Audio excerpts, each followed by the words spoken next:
Whose boy are you? Daddy's boy. What's your name?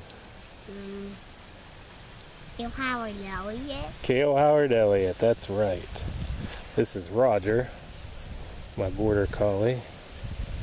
I'm Adam Elliott here at Westland Grazing, here to talk to you today a little bit about our collaborative effort with McNutt Farm 2, that's Michael and Phyllis McNutt, as well as the landowners on this property here, Heather and Josh Cohen, my brother and sister-in-law. We're doing some multi-species grazing here, rotational grazing, producing grass-fed lamb and grass-fed beef for sale direct market to you as a consumer. McNutt Farm 2 is providing the cattle for this project, mostly crossbreds that are primarily Red Devon,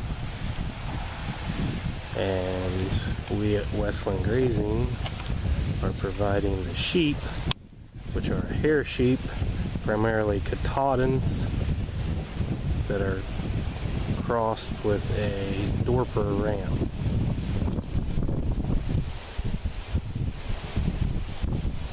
There's a lot of reasons why we like the idea of doing multi-species grazing. The sheep and the cattle will kind of prefer to eat different things. The sheep will eat a lot of forbs and weeds that the cattle don't want to eat. Right here you got a close-up of a ewe that's nibbling on what looks like from here some goldenrod, where a cow's probably not going to do that. And the cattle, go over here a little bit, you can see the cattle have done a really nice job of grazing down this grassy area with less weeds, spreading manure as they go, getting good trample and animal impact on these grasses that the cattle primarily want to eat.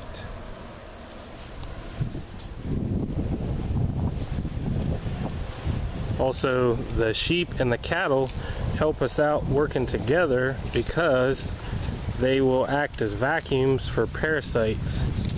Using them together will decrease our overall parasite load, because there's parasites that Raj, lie down, that are affecting the cattle that the sheep will vacuum up, but they don't affect the sheep, and vice versa. There's parasites that will affect the sheep and the cattle are vacuuming up because they're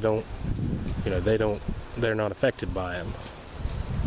So we get around using a good bit of chemical wormer with this process. As I said before, this is rotational multi-species grazing. It's not intensive grazing,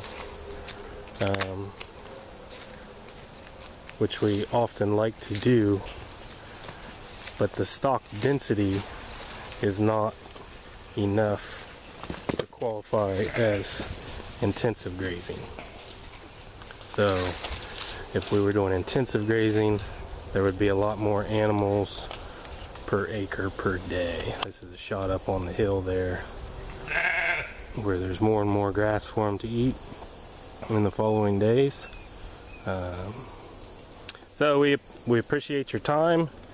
We appreciate your interest. If you like what you see here, like our page at Westland Grazing. Check out our YouTube channel under Westland Grazing.